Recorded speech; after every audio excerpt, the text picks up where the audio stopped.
Kind of a serious topic today, how to talk to your kids about sexual abuse. There's some ways that you can do this that will make it easier.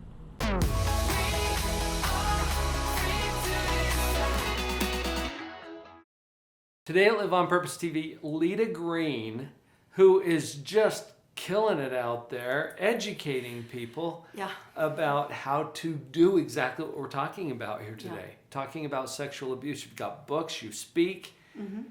That's why she's here. This is one of those topics we really don't like to talk about so much. I shouldn't be smiling. You know what though, Leta? We need to talk about it. Yeah, I'm like all right? smiling because I know what's coming, but they don't know what's coming. You totally know. Well, they know too because they found the video. Title, right. Talking to our kids about sexual abuse, I think has to start at a much more fundamental level. And it's how do we talk to our kids? How do we educate them about their body, for example, or about safety, or about how to appropriately set boundaries? And that's not even a word that kids know. So first of all, I'm a mom. So I've had these uncomfortable conversations with my kid. I'm not just speaking from, well, this is what the research says. What? You just said uncomfortable, which I think we should acknowledge. Yes, it is an uncomfortable conversation. But if you don't have this conversation with your kids, if you do not protect your kids on this, somebody else will frame that conversation. And I know that from personal experience because this topic happened to me.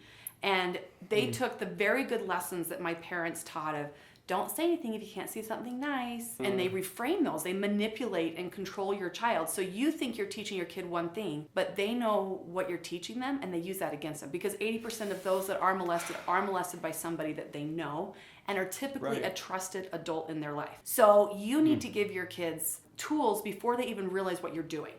So you can't go up and be like, oh my heavens, somebody might do this to you, because then you're putting your fears and your trauma onto your child, which just makes a fearful child. And confidence is a very key step. So notice that this awkwardness, this discomfort, we come by it naturally, we come by it honestly. We're probably raised in a culture where, we don't talk about certain things. It's very Victorian. And there's very unmentionable kinds of, right? I mean, they even talk in the old department stores, the unmentionables counter. Well, I love BBC, so I was like, unmentionables.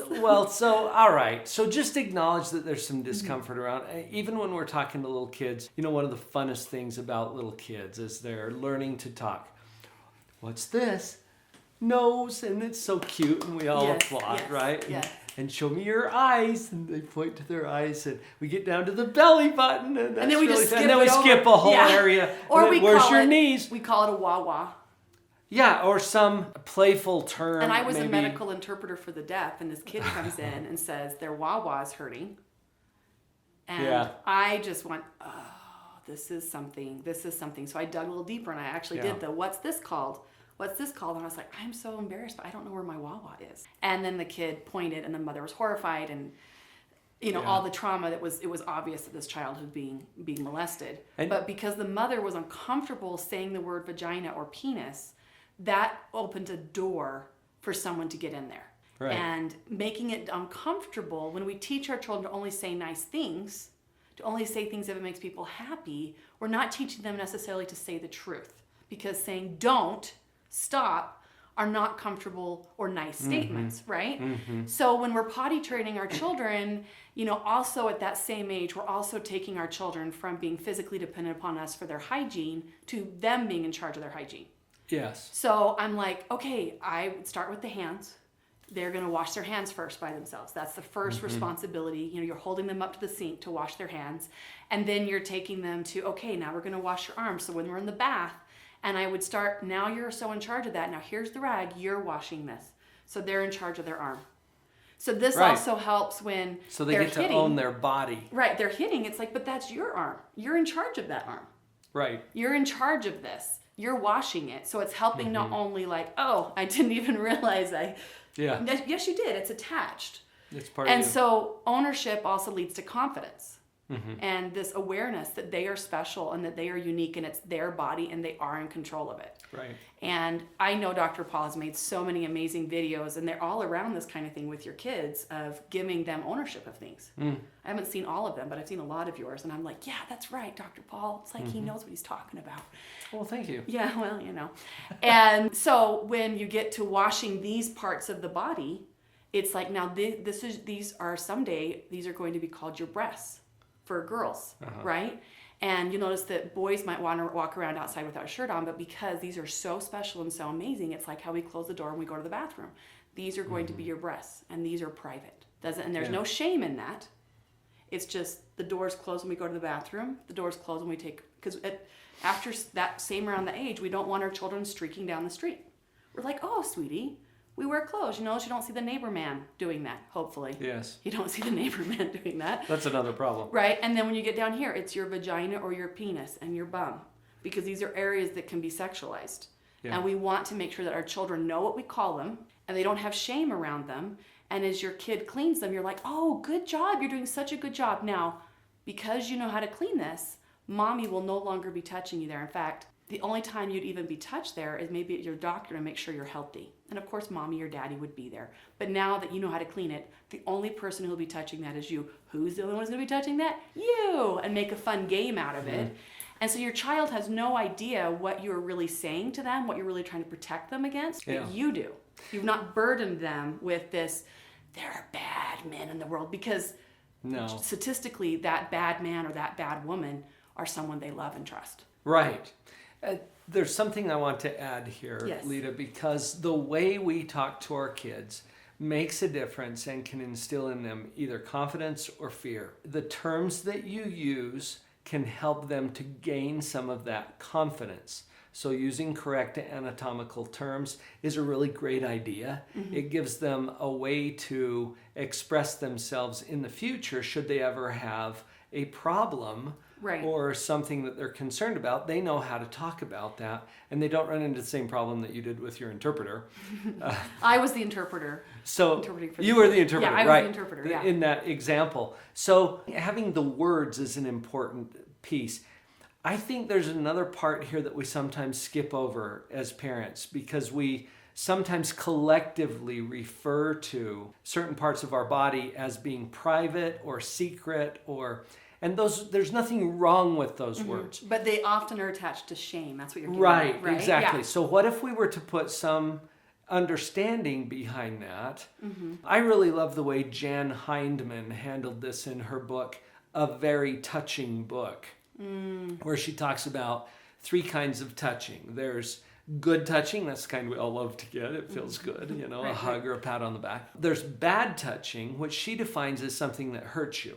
Right. So hitting and biting and kicking and maiming. Pleasant versus unpleasant, yeah. And then there is what she calls secret touching.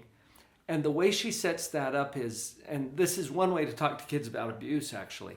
She sets that up as being, this involves touching of special parts of your body. Mm-hmm. And then she goes in and talks about what those parts are. Now, these are special because we save those for very special purposes and for special people. Exactly. And developmentally, a 3-year-old may not get that, but a 5, 6, 7-year-old is going to understand, because kids are they're just months away from separation anxiety. They're just months away at 3 years old from understanding that they are separate from you. And so they're still working on dividing who is separate, who is my family, who's these people, building trust. The beautiful thing about children is they trust really everyone. And that is a beautiful way in which they learn and explore their world and their environment. We are the ones that are aware of what could be dangerous to them.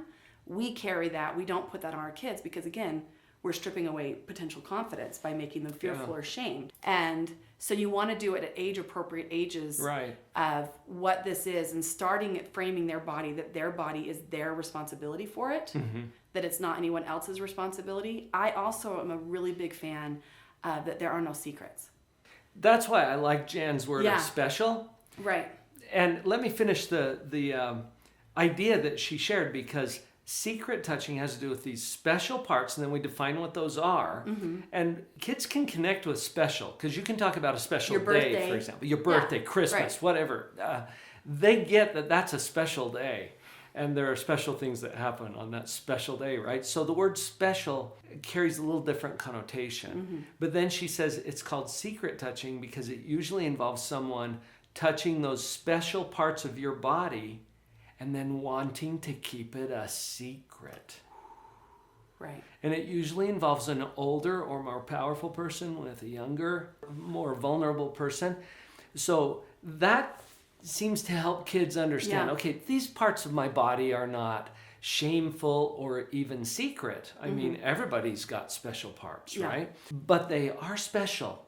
And because of that, we don't want someone touching those special parts and trying to keep it a secret. Right. So that usually means they know it's wrong. Secret is bad, which goes to that gut feeling that we all have. And one of the ways I help encourage this in my children, and the research backs this up as well, is teaching your children that they can hug whom and when and where. So like if my kid's upset, I don't go, okay, you have to hug me or hug your sibling, because that's not going to teach appropriate boundaries. Go hug your grandma. Right. Because that teaches go please someone with your body. And when you say it like that, it's like, oh, I didn't think of it like that. Like, huh. So, you know, an extrovert child might be more comfortable at hugs, where an introvert child's like, you know, I'm done. We've been at a family gathering. There's lots of people here, and I'm done now. They need to know it's okay to set that. Yeah, and it's okay. And you might see a kid go hide or something because they're physically done, and you don't want them feeling like they have to do it. It's okay. You don't have to hug me. Totally all right. And when we're grumpy, we don't always want to do that. Yeah. But if you start noticing that they're avoiding a certain person, these are really good cues. And teaching your kids that inner voice, that truth things. I'm very big on not having these secrets, not having things that can't be talked about. There are things that are my responsibility to hold and your responsibility, but we don't put our secrets on other people to carry them for us, right? So I'm not going up to my kids and explaining what is privately happening in our bedroom. Right. You know, but I'm not putting on them, please don't tell anyone what is happening. Privately and specially. Right, exactly. So giving your children the autonomy of their body, because again, when they're little, we're talking about bathing yourself and being your own. And then you also get to be choosing who you hug, because when you're 6 months old, you're going to change your diaper if you want to or not. But as they get older and older, their body becomes their own. So they're get to have that space to themselves. It will help them to keep the boundaries where they feel safe. And then whenever they're like, I don't feel, or they're like, how do you feel? Really checking in and teaching them that there are no bad feelings. It's how they choose to express those feelings that can lead to one consequence or another, but there are no bad feelings. So if your kid's like, I hate you, well, thank you so much for telling me how you feel, and I want you to know I love you. That is actually a child testing boundaries, a lot of misbehaving. And children that are being abused will misbehave and act out in a way because they want to make sure they're being seen, and that they're overly punished, they are afraid to report what is going on to you. Can we expand that, yes, Leta, we can. Let's just take that to a little expansion on a discussion about sexuality.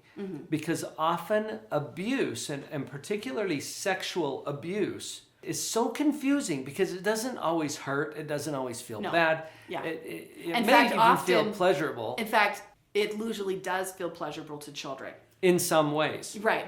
And physically, when those parts of our body are stimulated, it feels good. Just like, right? So, and you magnify that to those parts of the areas that are private. Right. There is often a sensation that comes with that. And so they don't know it's bad. And molesters tend to statistically not try to physically leave a mark. So let's look at Jen Heinemann's conceptualization of this. If there's good touching, that feels good.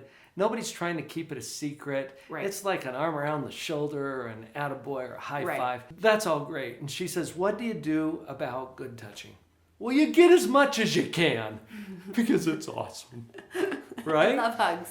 Right. And what do you do about bad touching? Now remember, bad touching hurts. It's like hitting or biting. And that's a very hard line for kids to understand. If the touching that we would term as inappropriate and sexual molestation. Well, and we'll come back to that one. Right, okay. What do you do about bad touching? Yes, so bad touching. You try not to give it. You try not to get it. Don't hit.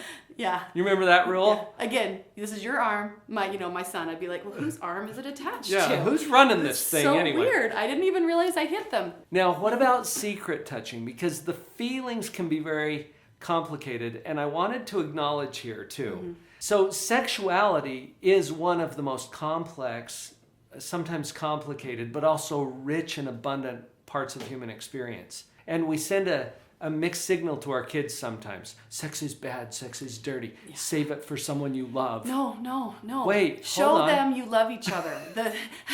I'm a little excited about this. We're actually for it. Yeah, that one of the most beautiful and wonderful things you can do to help protect your children is to, one, have appropriate physical interaction, pecks, hugs.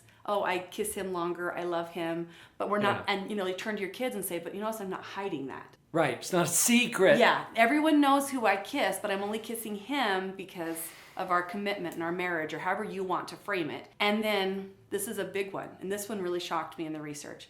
When you are mean to your spouse, you are showing them that love is drama, and love is hard, and it's conflict. And that leads to secrets. Yeah. And so that turmoil that they feel, in their gut feeling, their spirit, their soul, when they are being touched by someone who's molesting them, well, there's all this drama and conflict between you and your spouse. So it feels the same. That could be a whole other video. I know. Leta. Well, I have a whole book and a children's book. book. What do we do about secret touching? Now remember, secret touching has to do with those special parts of your bodies that we've already identified. What you do with secret touching is you tell. Yes, there are no secrets, and reward your children when they give you information. When they break the plate, I am so glad that you told me, because you told me the consequence is going to be less. Yep. And so that any secret, because I'm your mom or I'm your dad or I'm your caretaker, that kind of thing, any secret you tell me, that's actually what you're supposed to tell me, because I'm in charge of keeping you safe. So everything that is going on in your life, I want to know about it. And then you back it up with tucking them in at night. How was your day? Watching them. The value of parenting is unspeakable to help keep your children safe. And my parents were wonderful people that were manipulated as well. Sure. And so we're this all is vulnerable. not right. But know that no secrets. Don't ask them to keep your secrets, because then they feel like they have to keep secrets. And remember, a lot of times, and this is most of the time. Except for surprise birthday parties. Well, yeah, okay. Most of the time when abuse occurs, the perpetrator has made it a point that this is a secret. And sometimes there are threats attached to that. And they frame it as love often. Yes. And so teaching our kids, number one, that there is that open communication, helping them to understand that if it involves special parts of my body and somebody wants to keep it a secret, that triggers a little thought in their head, I need to tell someone that I trust, even though I've been threatened. And that's a tough topic, but I think as we've set it up here, Leta, you establish those patterns of communication from a very young age. Yes, and 3, 4 years old. You can talk about anything. And this empowers them to then set appropriate boundaries with people as well. Because you're teaching your kids how to fight, how to deal with conflict, how to be safe from molester, how to talk out problems with you with the same method. Principles apply everywhere. Wow, it's like living on purpose. Conscientious parenting. Let's get past our fears and open up this conversation. As we team up together as a parenting community, we can really do that. Will you please share this video?